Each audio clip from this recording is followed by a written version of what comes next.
아버지 고맙고 감사합니다. 오늘 이렇게 얼굴을 대하며 함께 우리 하나님 앞에 모여 예배할 수 있도록 하시니 감사합니다. 코로나19 상황에서도 모든 식구들을 지켜주심을 또한 감사합니다. 하나님 아버지 앞에 이 시간도 예배하는 이들의 마음에 복의 복을 더하시고 우리 하나님의 선하신 손길이 함께하여 주셔서 기쁨으로 주님을 향하게 하시고 즐거움으로 주님 앞에 나아가게 하여 주옵소서. 하나님 아버지, 이 시간에도 드려진 예물들을 기억해 주시길 원합니다. 감사하며 주님 앞에 드립니다. 예배당을 우리가 구입하기를 원하고 또 우리에게도 예배당이 필요한데 하나님 이 일에도 간섭하여 주셔서 하나님 우리에게 꼭 필요한 장소를 허락하여 주시옵소서. 하나님 아버지, 이 시간에도 정우영 선생님 보내신 감사 헌금에도 하나님 기억해 주시고 늘 저희를 응원하고 기도하는 일에도 하나님이 그 마음을 축복해 주셔서 영육간에 강건하게 하여 주시기를 간절히 빌고 원합니다. 현일이가 이 어려운 환경에서도 또 취업할 수 있는 길을 열어주시니 감사합니다. 하나님, 그 사랑하는 아들이 믿음으로 하나님 앞에 서게 하시고 온 가족이 속히 하나님 앞에 예배하는 날이 임하게 하여 주시옵소서. 하나님 아버지, 이 시간에도 주님 앞에 감사하며 드리는 그 마음을 복되게 하여 주시고 하나님 앞에 드리는 11조의 물이나 주일헌금, 성교헌금 하나님께서 받으셔서 하나님의 나라를 위해서 더 힘있게 쓰임받을 수 있도록 역사하여 주시옵소서. 감사하신 예수님의 이름으로 기도하옵나이다. 아멘.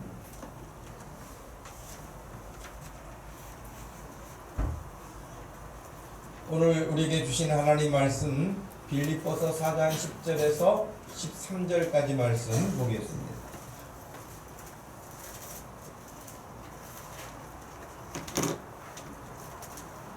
빌립보서 4장 10절에서 13절 말씀 찾으셔서 이 말씀을 같이 읽겠습니다. 찾으셨으면 함께 말씀을 읽습니다. 내가 주 안에서 크게 기뻐함은 너희가 나를 생각하던 것이 이제 다시 싹이 남이니 너희가 또한 이를 위하여 생각은 하였으나 기회가 없었느니라. 내가 궁핍함으로 말하는 것이 아니니라. 어떠한 형편에든지 나는 자족하기를 배웠노니 나는 비천에 처할 줄도 알고 풍부에 처할 줄도 알아. 모든 일 곧 배부름과 배고픔과 풍부와 궁핍에도 처할 줄 아는 일체의 비결을 배웠노라. 내게 능력 주시는 자 안에서 내가 모든 것을 할 수 있느니라. 아멘. 우리가 다 마스크를 쓰고 있어서 좀 답답하기도 하고 또 소리가 잘 안 나기도 하지만 우리 하나님 앞에 감사하는 마음으로 할렐루야 한번 외칩시다. 할렐루야. 예. 여러분들이 코로나19 환경에서도 자기 관리 잘 하셔서 건강하게 또 이렇게 얼굴을 볼 수 있어서 감사합니다. 나의 힘이신 하나님, 오늘 네 번째 시간으로 말씀을 계속해서 보도록 하겠습니다. 하나님의 말씀인 성경에 대한 오해를 하는 경우들이 종종 있죠. 종종 있다라고 하는 표현 굉장히 절제된 표현이고요. 사실은 성경에 대한 오해, 왜곡 이런 부분들이 많다고 봐도 과한 표현은 아니에요. 왜냐하면 지금 대한민국만 해도 여러분 이단이 얼마나 많습니까? 일단 그 이단들은 말씀을 다 왜곡시킨 사람들이잖아요. 그죠? 그리고 대한민국에 이단이 왕성하게 활동하고 있는 걸 보면 뭐 그런 사람들. 근데 이제 더 문제가 된다면 이단들은 그냥 이단으로 우리가 분류를 해가지고 처리를 한다 할지라도 기성교회 그냥 흔히 말하는 문제가 없는 일반적인 그런 교회라고 생각하는데 그 교회에서 가르치고 있는 것이 또 가르침을 받고 있는 것이 정말 성경적인가? 그럼 하나님이 말씀하시는 것인가에 대한 부분들은 굉장히 조심스러워서 말하기가 어려운 부분 가운데 하나입니다. 그러나 오늘 우리가 읽었던 빌립보서 4장 13절 말씀은 간혹 예수님을 믿지 않는 사람들까지도 이 말씀을 자주 보았고 언급되었기 때문에 아는 경우들도 있습니다. 예를 들면 구하라 그러면 주신다 뭐 이런 부분을 예수님 안 믿는 사람들도 가끔 입에 오르고 그러잖아요. 또 죄 없는 자가 돌로 먼저 쳐라 뭐 이런 이야기도 그들이 성경을 읽어서가 아니라 하루 사회 뭐 이런 신문지상에서도 성경의 말씀을 인용하면서 빗대서 말하기 때문에 알고 있는 것처럼 내게 능력 주시는 자 안에서 내가 모든 것을 할 수 있다 이런 표현도 역시 많이 알려진 거에 반해서 왜곡된 부분이 많다라고 하는 것입니다. 나의 힘이신 하나님이라고 하는 이 부분으로 우리가 말씀을 생각할 때 이 말씀이 어떻게 왜곡될 수도 있고 또 반대로 본질적으로 사도 바울은 어떻게 해서 자신에게 힘이 되었다고 말하는지 바울이 느끼고 있는 그 힘은 무엇인지 이 두 가지를 우리가 살펴보려고 합니다. 하나는 왜곡되게 생각하고 있는 힘이라고 느끼고 있거나 그렇게 말하고 있는 한 그룹하고 정말 바울처럼 하나님이 유일하게 힘의 근원이 되어주시는 삶의 방식, 믿음의 방식, 생활 이것을 나누어서 생각해 볼 필요가 있겠죠. 여러분 이 말씀을 보시게 되면 특별히 우리가 이 말씀 중에서 여러분들이 여러 가지 생각할 수 있습니다만은 내게 능력 주시는 자 안에서 내가 모든 것을 할 수 있다라고 하는 이 부분에서 내가 모든 것을 할 수 있다라고 하는 말이 굉장히 그 마음을 혹하게 할 수도 있어요. 근데 이게 흔히 일반적으로 말하는 여러분 2002년도에 월드컵이 있을 때 그 응원단들 혹은 붉은 악마라고 하는 응원단이 사용했던 그 슬로건이 뭡니까?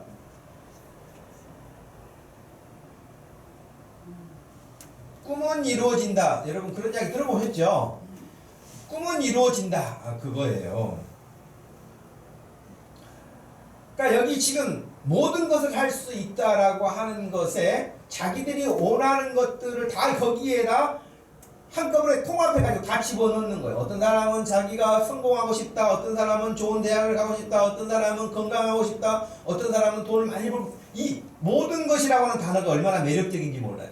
이 모든 단어에 자기가 원하는 것을 다 거기다 집어넣는 거예요. 그리고 할 수 있다 하는 거란 말이죠. 그렇게 성경을 해석하면 그것은 꿈은 이루어진다라고 하는 응원단의 슬로건하고 다를 바가 없다 하는 것입니다. 물론 우리가 신념을 가지고 끈기를 가지고 인내하면서 한번 해봅시다 뭐 이럴 수 있어요. 기왕이면 좀 적극적인 생각을 가지고 해봅시다. 안 된다는 생각하지 말고 할 수 있는 데까지 해봅시다. 그럴 수 있습니다. 그러나 성경을 인용해서 마치 성경이 그것을 지지하는 것처럼 그렇게 해석하는 것은 전혀 다른 문제입니다. 그런데 실제로 여러분 그렇게 하는 교회가 있고 그런 목사님이 있다고 제가 여러분에게 말씀을 드리고 싶습니다. 미국에서 지금 현재로서는 제일 큰 교회로 알려진 휴스턴에 소재하고 있는데요. 레이구드 교회. 여러분 레이구드 교회 이 목사라고 하는 분의 이름을 들어보셨을 거예요. 이분의 책을 읽은 분들도 있을 거예요. 긍정의 힘, 잘 되는 나. 한국에서도 여러분 수백만 부가 팔렸습니다.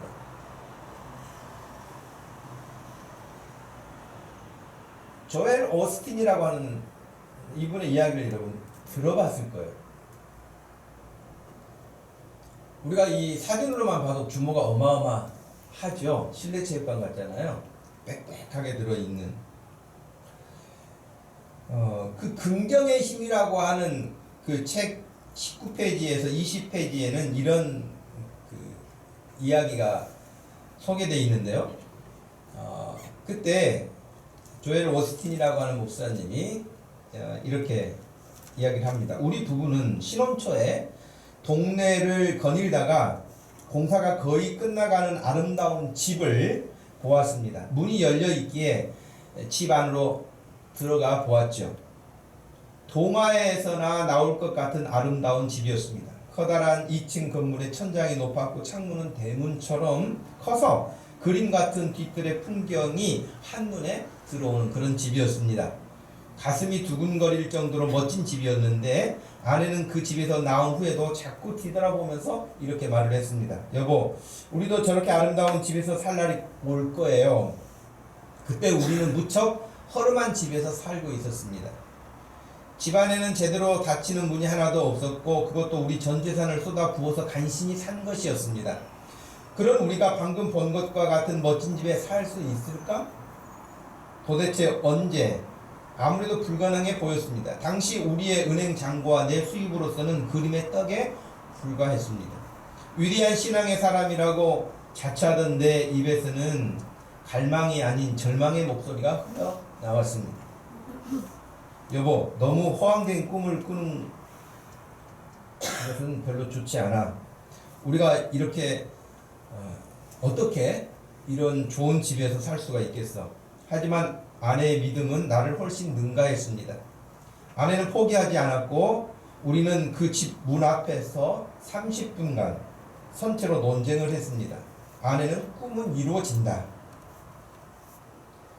아내는 꿈은 이루어질 수밖에 없다.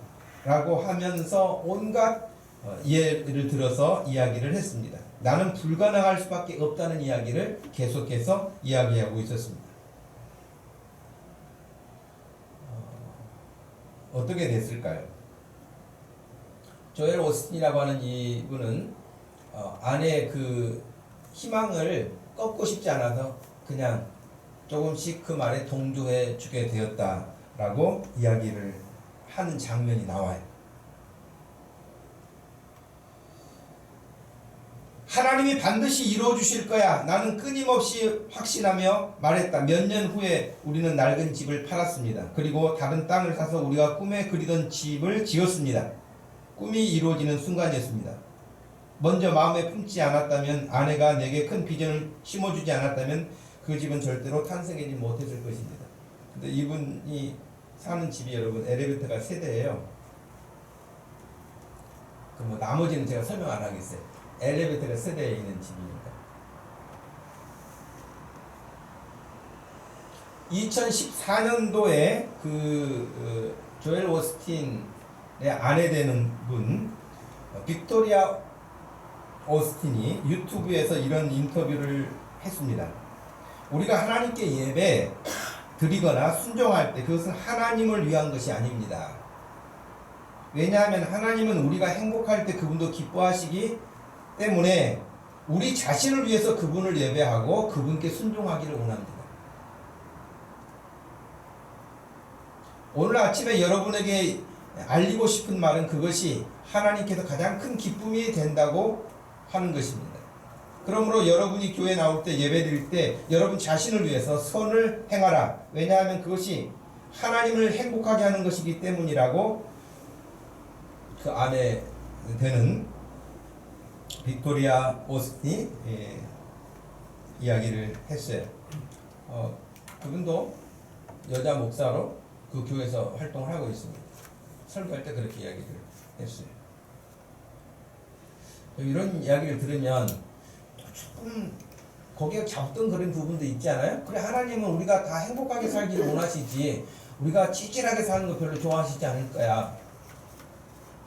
저도 그렇게 생각하는 부분이 있어요. 우리가 이렇게 어렵게 사는 걸 좋아하시겠어요? 우리가 열심히 살고 행복하게 살고 복되게 사는 거 다 좋아하시겠죠. 근데 그런 부분이 함정들이 많이 있잖아요. 뭐 그런 부분들을 다 여기서 열거할 수는 없습니다만은 이런 조엘 오스틴 그리고 그 안에 빅토리아 오스틴의 이런 가르침에 대해서 한국을 방문했던 고든 코넬 신학교의 설교를 가르치는 헤던 로빈슨이라고 하는 목사님이 계시는데요. 그분은 이런 이야기를 했어요. 오스틴을 향해서 이단이라고 서슴없이 말을 했습니다. 그리고 최근 오스틴의 설교는 성경을 왜곡되게 해석하고 그리스도의 십자가가 사라진 복음, 번영신학과 자아 성취를 위한 강연에 불과하다는 비판의 목소리를 제기했다라고 신문에 소개하고 있습니다. 지금 이제 고인이 되신 오카는 목사님도 2008년 2월에 주일 예배 시간에 설교를 통해서 그런 말씀을 전했는데요. 무엇과도 바꿀 수 없는 예수 그리스도라는 제목의 설교였는데 기독교의 본질이 되는 말씀을 교인들이 좀 지겨워하는 것 같은 경향이 있다. 예수님 이야기 너무 많이 들어서 좀 지루한 것 같다 하는 느낌을 받는다. 그런 이야기를 하시면서 기독교의 본질이 되는 이 말씀, 요즘 한국교회는 단 것만 좋아하는 어린아이처럼 기분 좋은 말만 들으려고 한다. 교인들이 그저 무엇이나 믿고 구하면 이룬다는 소원성취의 말이나 좋아하고 예수 믿는 목적이 마치 무병장수에 있는 것처럼 큰 소리로 외치고 있다며 기복신앙과 만몬주의 사상에 물든 한국교회를 비판했다라고. 목회자는 어떤 상황에서도 예수 그리스도를 바르게 가르쳐야 된다고 덧붙였습니다. 라고 하는 것 역시 신문기사에 나온 내용이었습니다. 왜 이런 이야기를 할까요? 여기도 이렇게 사람이 어마어마하게 모이는 교회인데 전 세계 100개의 나라로 방송이 송출되고 있습니다. 뭐 이런데 왜 이런 부분들을 다 우리가 축하하고 우리도 좀 따라서 저렇게 될 수 있으면 따라서 해야 되고 그러지 왜 경계하는가 하는 거예요. 그것은 하나님의 말씀을 왜곡시키기 때문에 그렇습니다.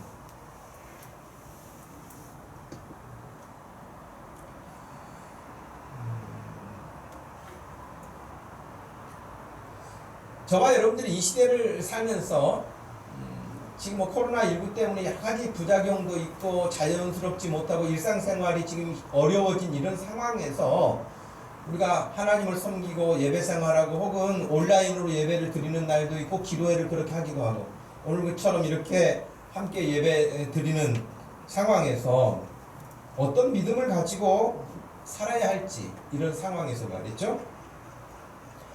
하나님이 말씀하시는 믿음이 어떤 것인지 또 이런 코로나19 환경에서 내가 어떤 반응을 나타내기를 하나님은 원하시는지 이런 거에 대해서 여러분 늘 질문해야 되지 않겠습니까?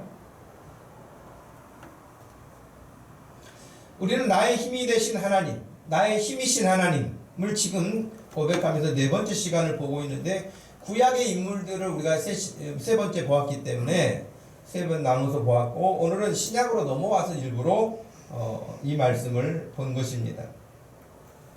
사도 바울은 신약의 많은 예수님의 제자들 중에 대표적인 사람으로 우리가 추천할 수 있죠.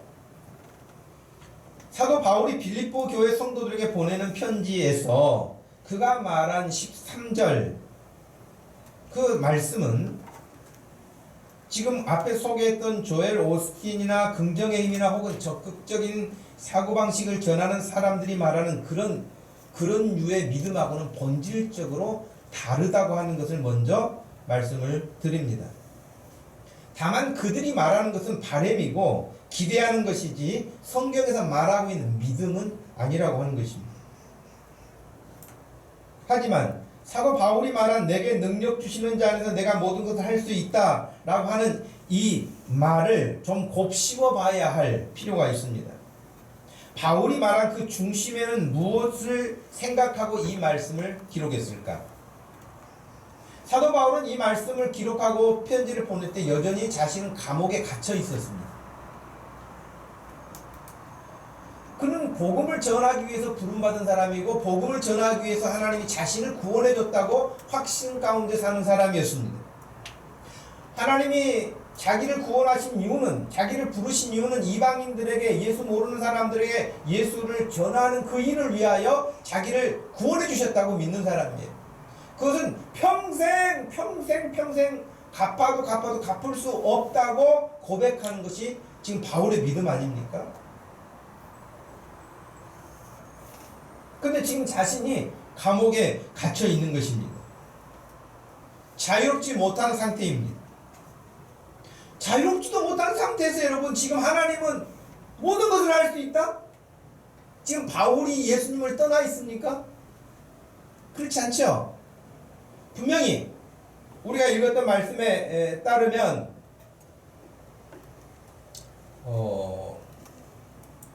내게 능력 주시는 자에서 내가 모든 것을 할 수 있다 라고 했을 때 바울이 지금 내게 능력 주시는 자 안에 있거든요. 그 예수님 안에 있거든요. 근데 자신은 감옥에 있어요.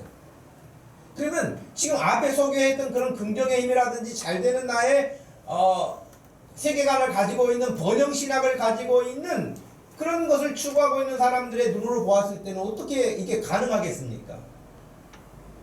당연히 내게 능력 주시는 자에서 내가 감옥을 박차고 나왔느니라 이래야 맞는 말 아니겠습니까? 감옥에 있으면서 그런 말은 맞지 않는 것이겠죠.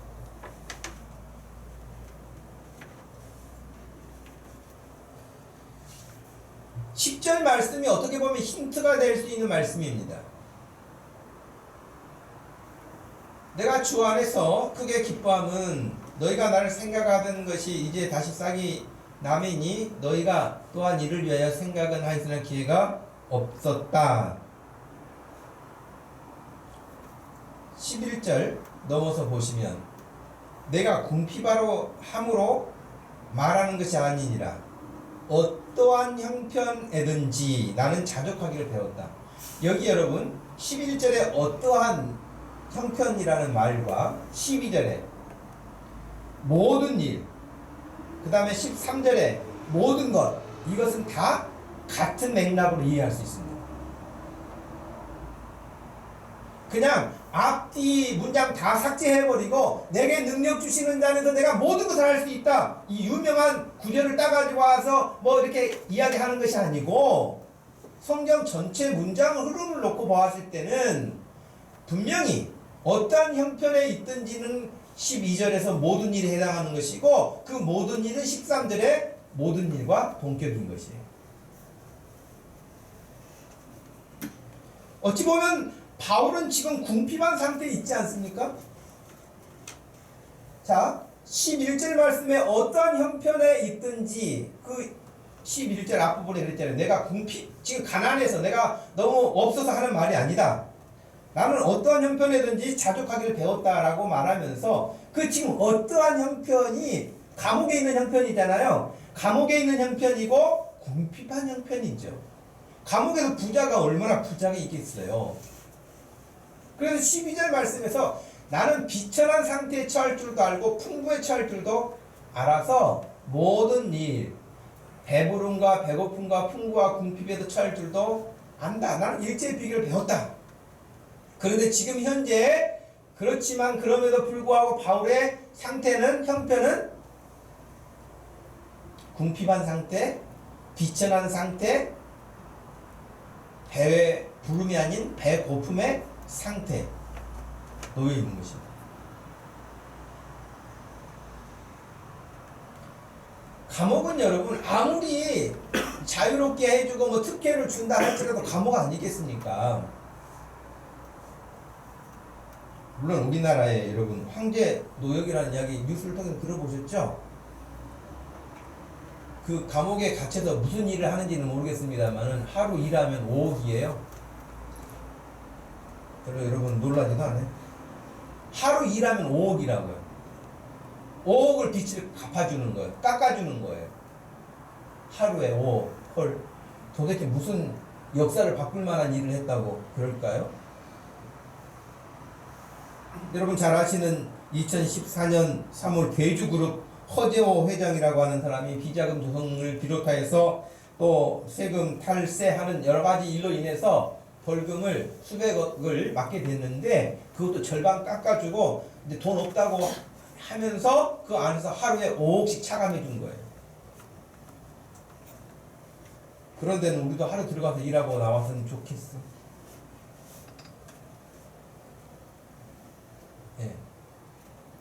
그런 경우도 법도 죽은 거죠. 정의도 죽은 거죠.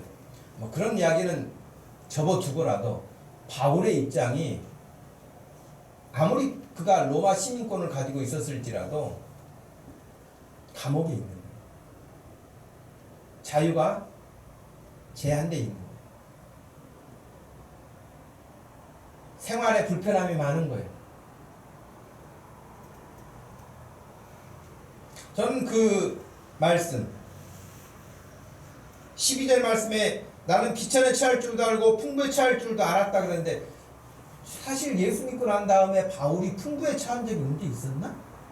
그런 생각이 들어요. 여러분 지금 막 그 성경의 막 내용들이 머릿속에 가동되고 있을 때 바울이 부요한 상태에 처해가지고 그렇게 한가하게 살던 때가 언제 있었던 기억이 있습니까? 저는 제가 성경 읽어본 바로는 없어요.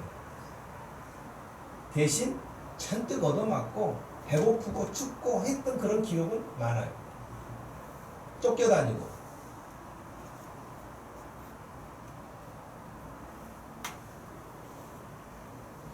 이런 지금 바울의 형편에서 바울이요 10절 말씀에 좀 마음에 굉장히 기뻐하는 것을 우리가 볼 수 있잖아요. 내가 주 안에서 크게 기뻐한다. 기뻐하는 이유가 뭐예요? 10절에 빌립보 교회 너희 성도들이 나를 생각하는 것이 다시 싹이 나기 때문이다. 그 전에는 여러 가지 장애물들이 있어서 그랬던 또 다른 문제가 있었던 간에 바울과의 관계 속에서 후원이 없었던 거예요. 여러분 바울이 아무리 능력 있으니까 바울은 밥을 안 먹고 복음 전합니까? 바울은 아무것도 없이 그냥 옷도 안 입고 복음 전합니까? 아무리 근검 전략하고 아낀다 할지라도 기본으로 그에게 필요한 것들이 다 있지 않겠습니까? 또 복음 전하는 현장에서 필요한 것들이 왜 없겠습니까? 지금이나 그때나 다를 바는 없습니다. 그러므로 사도 바울이 복음 선교 사역을 할 수 있도록 끊임없이 후원하는 사람들이 있었던 것입니다. 그런데 10절 말씀에 보니까 바울이 굉장히 마음의 기쁨을 지금 표현하고 있는 거예요. 내가 주 안에서 크게 기뻐한다. 물론 그들이 후원을 다시 한다고 하는 것 때문에 너무 할렐루야 그런 기쁨은 아니에요. 왜냐하면 말씀을 우리가 보면 14절 말씀부터는 이렇게 나와 있어요. 너희가 내 괴로움에 참여했다. 어떤 괴로움이었을까? 복음 전하면서 늘 핍박받고 복음이 방해받고 하는 것들 때문에 괴로웠겠죠. 바울은 다른 것 때문에 괴로워하지 않았어요. 자기 동족인 유대인들이 해당에서 복음 전할 때마다 방해하고 예수님을 믿지 않은 것에서 너무 속상했어요. 사실은 우리에게 다 이런 마음이 있어야 되지 않겠어요? 가족에게 복음을 전해보고 고면해보는데 잘 받아들이지 않아. 그러면 속이 상해야 돼요. 여러분 속 상하시죠? 속이 상해야 됩니다. 근데 하다가 우리가 어느 순간에는 지쳐가지고요 속상한 것도 없어요. 그런 마음을 가지면 우리는 안 되는 것이에요. 속상한 마음 가지고 있어요.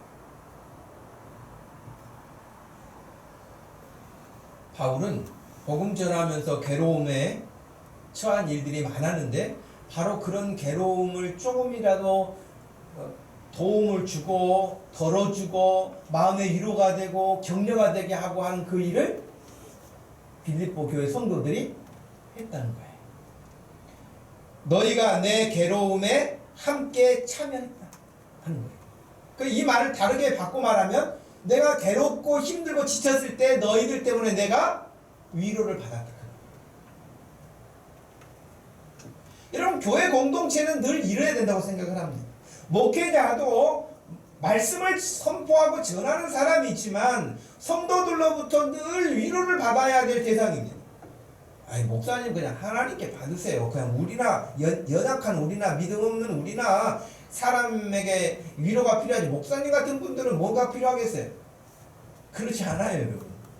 사도 바울하고 저하고 비교한다면 어떻게 그림자도 못 따라갈 존재 아닙니까? 그런데도 바울도 늘 그렇게 성도들로부터 위로와 격려를 통하여서 자기가 복음 전하는 그 일을 더 힘있게 했다.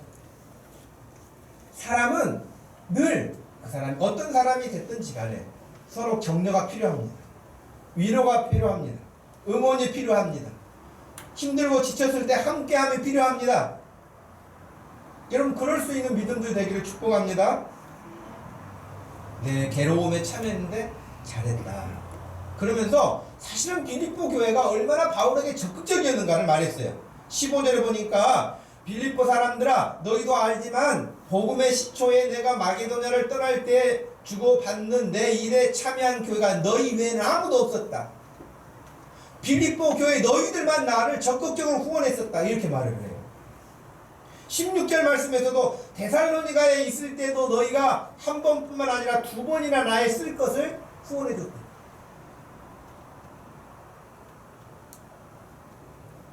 그런데 여러분 지금 말씀드렸던 10절에서 내가 주 안에서 크게 기뻐함은 너희가 나를 생각하던 것이 이제 다시 싹이 남이라고 했잖아요. 그래서 지금 말씀드렸던 것처럼 바울이 이제 얘네들이 다시 나를 후원하는구나. 그래서 기뻐한 것이 아니라 그 후원금 때문에 기뻐하거나 혹은 그 어떤 일 때문에 기뻐한 것이 아니라고 말할 수 있습니다. 17절에 보니까 내가 선물을 구함이 아니다. 오직 너희에게 유익하도록 풍성한 열매를 구함이니 내게는 모든 것이 있고 풍부하다. 에바브로디도 편에 너희가 준 것을 내가 받았다. 내가 풍족하니 이는 받으실 만한 향기로운 제물이요 하나님을 기쁘시게 하는 것이다. 그랬어요. 바울이 선교 사역을 하는 그 일에 그 괴로움에 함께 동참한 너희들이 하나님께 드리는 그 헌금은 그 후원금은 하나님이 받으실 만한 향기로운 제물이고 하나님을 기쁘시게 하는 일이다. 그래서 바울이 너희가 그 일을 다시 시작하게 돼서 내가 마음에 기쁘다 그거예요.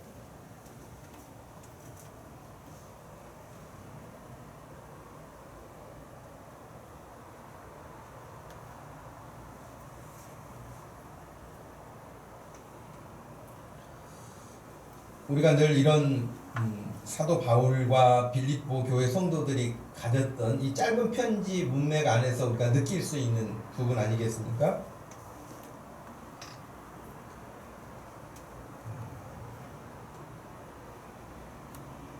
저는 바울이 그 앞에서도 그랬잖아요. 그 18절 말씀 또 17절 말씀에서도 했는데 그리고 18절에 내게는 모든 것이고 풍부하다. 부족함이 없다. 풍부하다. 그렇게 말을 했어요. 근데 저는 바울이 여기서 풍부하다고 했을 때 이 교회 저 교회에서 물질을 선교비를 많이 후원해줘서 아주 뭐 통장에 잔고가 많다 그런 의미로 받아들이지는 않아요. 어떻게 보면 에베소 교회 성도들을 향해서도 바울이 말했던 것처럼 하늘의 신령한 복에 늘 풍성했던 바울로 볼 때에 그는 지금 비록 감옥에 갇혀있는 환경임에도 불구하고 하나님과의 관계에서 오는 그 풍요로움을 누리고 있었어요. 여러분 좋은 침대에서 잠을 잤겠습니까? 좋은 음식을 먹었었겠습니까? 아무것도 그런 것을 누릴 수 없는 상황인데 내가 부족함 없다. 나 부족함 없다. 라고 하는 것은 비록 자기의 몸은 그런 괴로운 어떤 환경에 놓여 있을지 모르지만 제약을 받고 있을지 모르지만 예수 그리스도로부터 내게 주어지는 그 풍성한 것들이 넘치기 때문에 나는 부족함이 없다. 라고 하는 것입니다.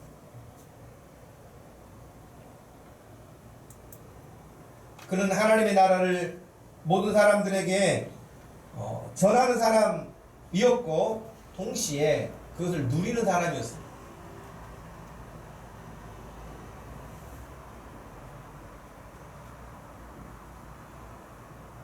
12절의 모든 일과 13절의 모든 것은 같은 의미로 봐야 된다고 말씀을 드렸습니다.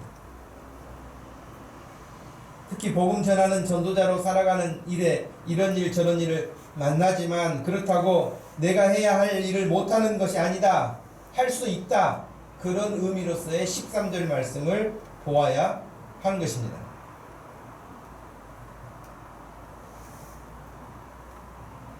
우리가 코로나19 환경에서 지금 지내는 중에 이게 언제 어떻게 끝날지, 언제 치료제가 나올지, 백신은 어떻게 될지, 또 그런 게 나온다고 해서 모든 것이 다 회복이 되어져서 코로나가 발생되기 이전의 삶을 살 수 있을지, 모든 사람들은 그럴 수 없다고 지금 거의 확정적으로 말을 합니다.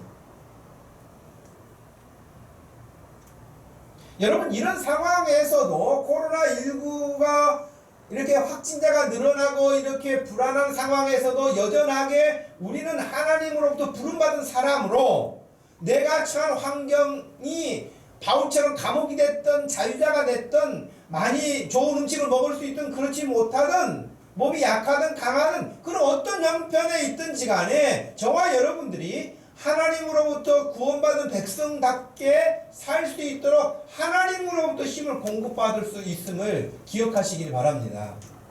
코로나 환경이 개선되면, 여러분 개선되면 돈이 여러분 통장에 막 들어옵니까? 개선돼도요, 치료제가 나왔다고 해서요 여러분의 삶의 환경이 확 바뀌는 거 없어요. 이런 환경이 왔다고 해서 우리가 완전히 또 꺾이는 것도 아니에요. 바울처럼 내게 능력 주시는 자 안에서 나는 어떤 형편에 처하든지 그 모든 환경에서 이길 수 있다, 할 수 있다.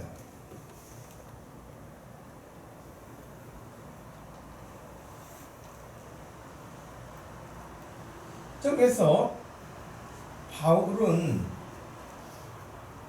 예수님이 자신에게 어떻게 힘을 주셨을까? 그런 생각을 해봤어요. 내게 능력 주시는 자 안에서 내가 모든 것을 할 수 있다라고 말씀을 하셨는데, 내게 능력 주시는 자이신 예수님은 그에게 어떻게 능력을 주셨을까 하는 거예요.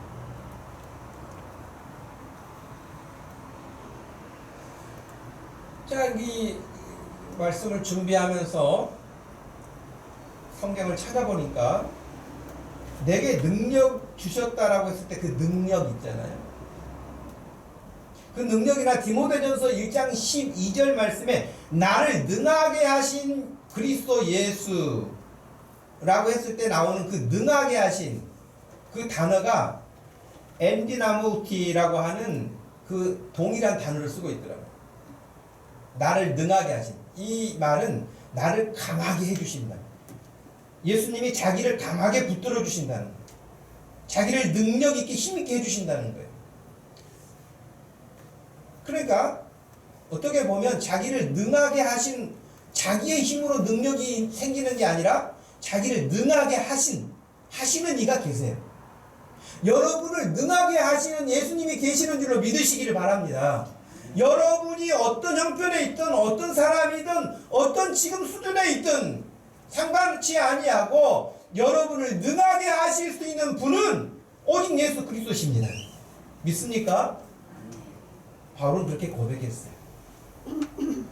나를 능하게 하신 그리스도 예수 우리 주께 내가 감사한다. 그래서 내가 나를 충성되이 여겨서 내게 직분을 맡기셨다.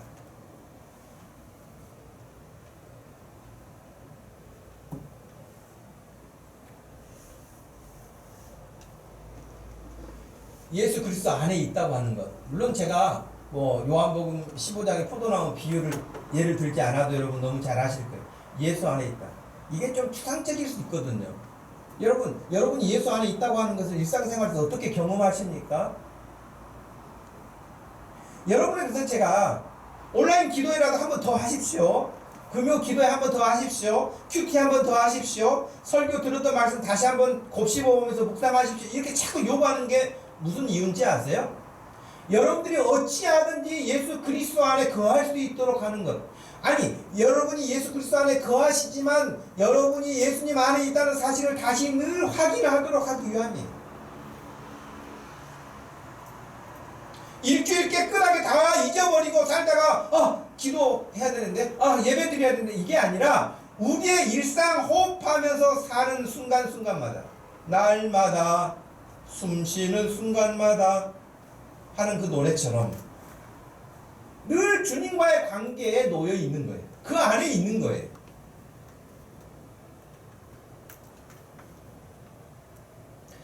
제가 한 분을 여러분에게 소개하고 말씀을 마치려고 하는데요.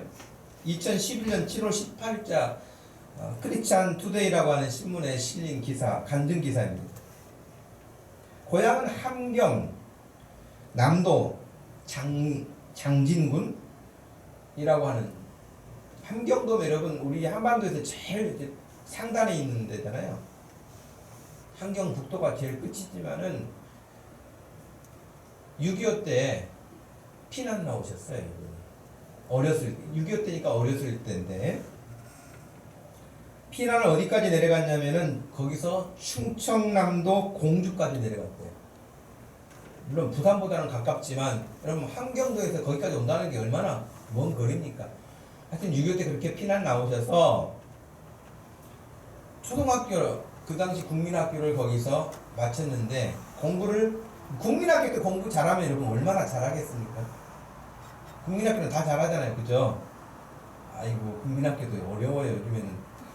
그럴 수 있겠죠. 여러분, 하여튼 그래 공부 잘하셨대요, 이분이. 근데 중학교를 가야 되는데, 피난 나온 그 형편에 얼마나 여유가 있었겠습니까? 중학교 갈 형편이 안 되는 거예요. 중학교는 못 갔어요. 등록금 낼 돈이 없었던 것이죠.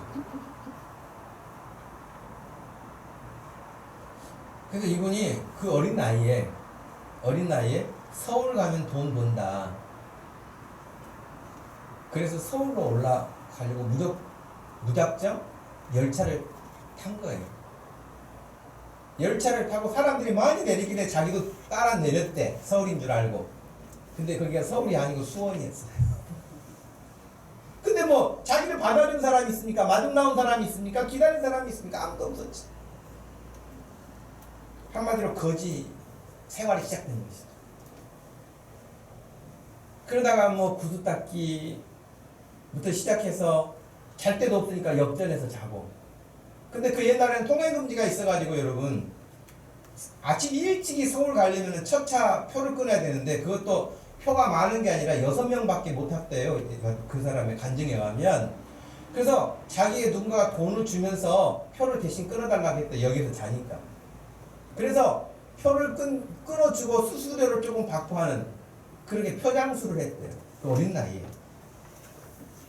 그러다가 그 어린 나이에 이렇게만 살 수는 없다 그래서 그 철도청에서 그 선로 같은 데서 일하는 사람에게 찾아가지고 어떻게 하면 이런 데서 일할 수 있습니까? 그랬더니 철도고등학교를 나오면 된다. 그렇게 했대요. 근데 자기는 국민학교밖에 안 나왔잖아요. 그래서 열심히 공부를 해가지고 검정고시를 해가지고 중학교를 졸업을 하고요. 자격증을 취득하고 철도고등학교를 가려고 이제 입학 원서를 내고 갔는데요. 자기 인생에서 최고의 실망을 했다는 거예요. 너는 나이가 많아서 안 된다 그래가지고 아예 시험도 못 봤다. 그러면서 그가 수원에서 상고를 다니기 시작했는데 그 나이 제한이 없어서, 그래서 여전하게 집은 수원역이 자기 집이에요. 잘 데가 거기밖에 없어요. 그런데 어느 날 참 이게 참 신기한데, 어느 날 어떤 목사님이 오시더니 야, 너 여기서 자지 말고 교회 와서 잘래? 그랬다는 거. 그러면서 할 일이 하나 있는데, 교회 종치기 있잖아요. 옛날에 새벽종 뭐부터 시작해가지고 종을 치잖아요. 너 종치기 해라. 그래서 진짜 자기 몸 하나 들어갈 만한 그 작은 종탑방에서 살기 시작했다는 거예요. 여러분, 그러면 교회는 처음 나가기 시작했는데 이분이 거기서 그렇게 시작하면서 공부하고 그래서 대학까지 갔어요. 그 대학까지 가고 군대 갔다 나와서 복학을 하고 이렇게 하려고 하는데 돈이 없으니까, 늘 돈이 없으니까 아르바이트를 하려고 하는데, 그 당시 가장 핫하게 뜬 아르바이트가 뭐냐면 미군 부대에 들어가 가지고 일하는 거예요. 수원에도 이제 미군들이 있었으니까. 근데 그런 좋은 자리가 여러분 아무에게나 오겠습니까? 근데 자기의 들린 이야기로는 미군들하고 친한 목사님이 한 분 계신다, 그런 이야기를 들었는데 그 사람이 수원중앙침례교회 김장한 목사라고 하는 거예요. 그래서 찾아갔대요. 제가 거기 가서 노동자로 알바를 하고 싶은데 저는 아는 사람이 없으니 목사님 도와주세요. 그때 진짜 그 목사님이 도와줘가지고 미군 부대 안에 한 대위를 만났대요. 그 대위에게 연결시켜줬는데 대위가 이야기를 쭉 해보더니 다니는 학교하고 거리가 너무 멀다. 그 이분이 외대를 나왔는데 옛날에 임운동에 있는 그 외대를 나왔는데 거리가 너무 수원에서 너무 거리가 머니까 일하기 힘들다. 그래서 안 된다 그랬대요. 그러면서 김장한 목사님하고 두 분이 이야기를 나누는데 무슨 이야기를 나누냐면은 그 미군 대위가 자기가 한국으로 이렇게 올 때에 자기 집에 난초가 피고 있었는데 자기 아내하고 헤어지고 이제 와 있으니까 그 아내에게 편지를 쓰면서 난초 그림을 그려서 보내고 싶은데 한국에는 난초가 없습니까? 라고 물어봤다는 거예요. 그러니까 김장한 목사님이 그런 난초는 없다. 근데 어떻게라도 취직하고 싶은 마음에 대의에게 잘 보이려고요. 이분이 자기가 돌아다닐 수 있는데 난초 찾으러 돌아다녀가지고 진짜 난초 비슷한 거 가지고 갔대요. 그랬더니 그 대의가 보고 이런 난초가 아니라고. 그런데 포기하지 않고 이 사람이 그 대의 마음 살려고 뭐 농대를 가서 찾아보기도 하고 어디를 가서 찾아보기도 안 되니까 마지막 쓴 방법이 식물 도감을 구해가지고 가지고 왔대요. 그랬더니 그 대위가 감동을 받아가지고 너 대단한 애구나. 너무너무 이제 그러니까 이 청년이 좋았는데 그만 그 대위가 미국으로 다시 돌아가 버렸어요. 열심히 했는데. 근데 어느 날 미국으로도 편지가 왔대요.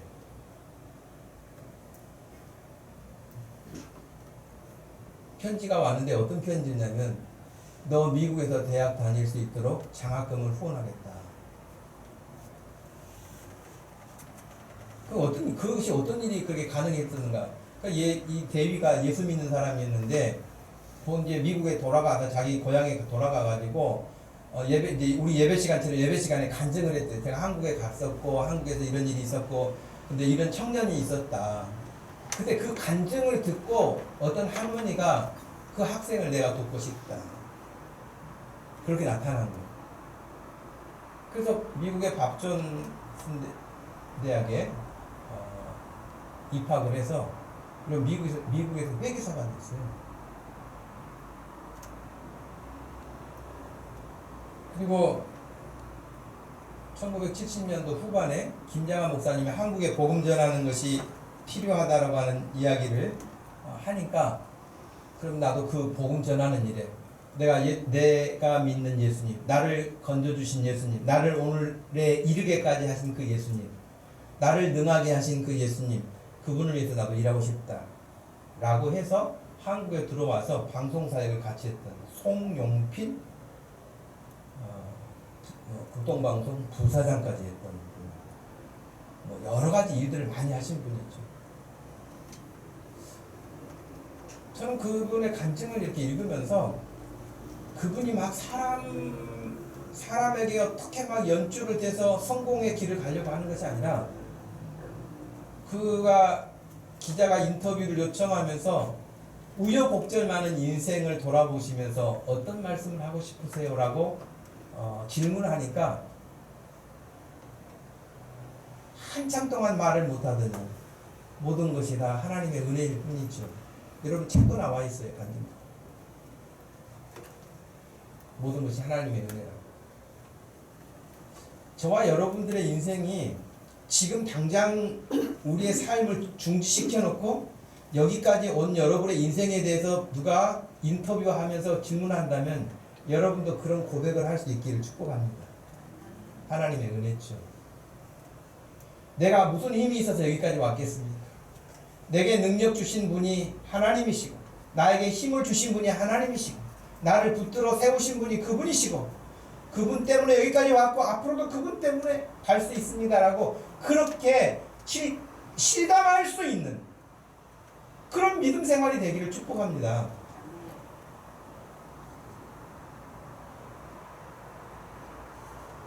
이분이 미국의 회계사로 일할 때 어느 날 우연치 않게 성경을 읽다가 열왕기하 7장에 나와 있는 광야에 떠돌던 문둥병 환자 4명이 나오는데 하나님의 도우심으로 이스라엘 적 아람 군대를 몰아내고 이스라엘을 돕는 그 내용을 읽게 됐어요.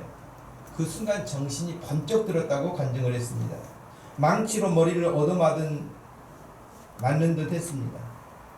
자신의 처지가 마치 문둥병자와 같았기 때문입니다. 간증이 길어서 제가 다 소개를 하지는 못했습니다만 수원역에서 지낼 때 항상 주머니에 뭐가 있었냐면 소금을 넣어갖고 다녔대요. 그래서 쓰레기통 뒤져가지고 먹다 버린 고기 조각 같은 거 있거나 음식이 있으면 항상 소금 쳐가지고 먹었다는 거예요. 그런 자기 자신을 생각해 볼 때 나 같은 자를 하나님이 부르셔서 예수 믿게 하시고 힘 주시고 능력 주시고 오늘 이 자리까지 오게 하신 하나님의 은혜가 아니고는 불가능한 일. 하나님이 주신 힘이 아니고는 불가능한 일.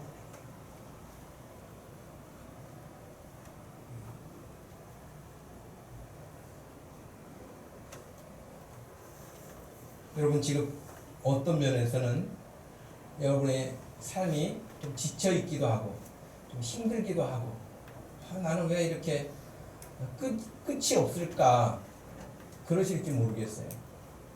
그러나 여러분 끝이 있는 게 아니에요. 오늘이 있을 뿐이에요. 여러분이 좋든 싫든 간에 오늘이 있는 거예요. 근데 그 오늘 어디에 있냐면 예수 안에 있는 거예요. 여러분 끝에 갔는데 너무 이제 고난도 없고 아무 어려움도 없고 다 좋은 것 같아요. 근데 여러분 예수님 밖에 있다면 무슨 의미가 있겠어요? 여러분이 비록 힘들지라도 바울처럼 지금 감옥에 있을지라도 예수 안에 있음이 곧 하나님의 능력의 통로가 되는 줄로 믿으시기를 바랍니다. 하나님 안에 있을 때 예수 그리스도 안에 있을 때 여러분을 힘주시고 여러분에게 능력을 주셔서 여러분들이 하나님께 부름받고 살 수 있도록 한 그 사명을 다하도록 하나님이 공급하시는 그 능력을 여러분들이 그치지 않고 계속 공급받아서 이 시대에 하나님이 우리에게 기대하시고 베풀어 주신 은혜에 합당한 삶을 저도 여러분도 잘 살아갈 수 있는 우리 주님과 더 친밀하고 더 친근하고 주님과 더 가까이 할 수 있는 그런 기회들을 또 만들고 또 함께해서 우리가 목동 주심교회라고 하는 이 작은 교회 공동체지만 이 교회를 통해서 하나님을 더 깊이 알아갈 수 있는 너무너무 축복된 그런 기회로 여러분들이 잘 갖고 갈 수 있는 그런 지혜로운 믿음의 사람들 되시기를 주님의 이름으로 축복합니다. 하나님 아버지 고맙고 감사합니다.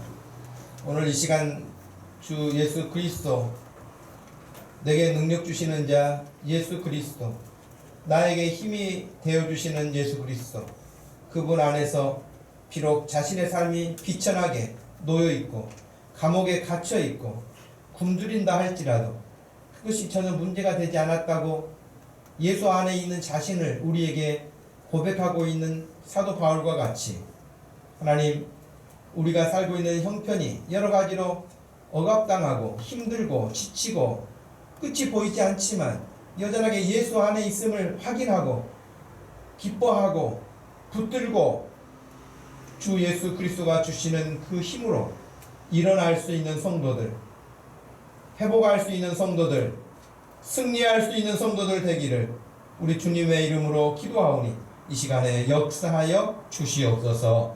예수님의 이름으로 기도하옵나이다. 아멘. 다 같이 자리에서 일어나셔서 예수는 나의 힘이요 같이 찬양해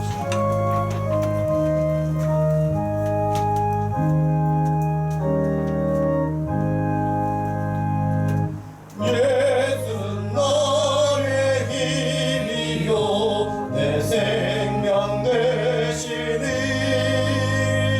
그저 예수 떠나 살며 죄 중에 빠지리 눈물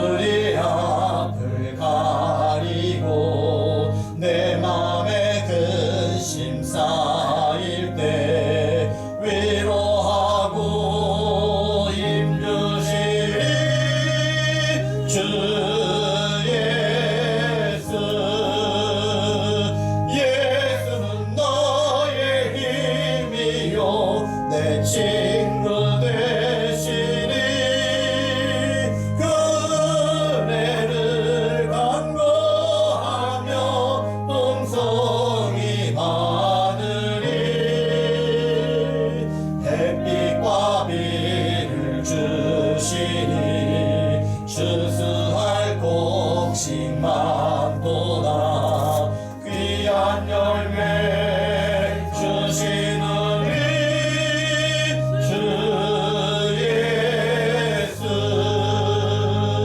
예수는 나의 힘이요 내 기쁨 되시네 그 명령을 준행하여 늘 충성하겠네 주야로 보호하시며 바른 길 가게 하시니 의지하고 따라가리 주 예수 예수는 나의 힘이요 내 소망 되시니 이 세상을 떠나갈 때 곧 영생 얻으리 한없는 복을 주시고 영원한 기쁨 주시니 나의 생명 나의 기쁨 주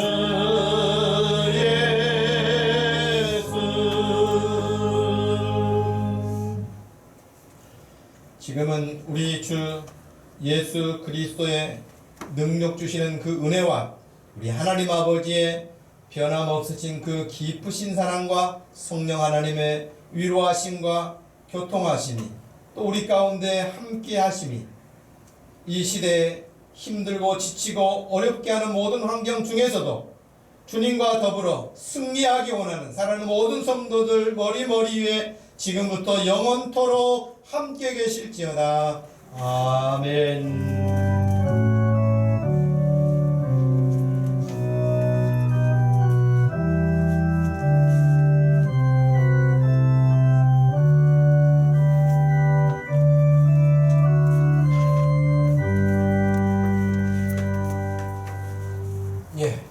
예배를 마치고 여러분 서로 얼굴을 보시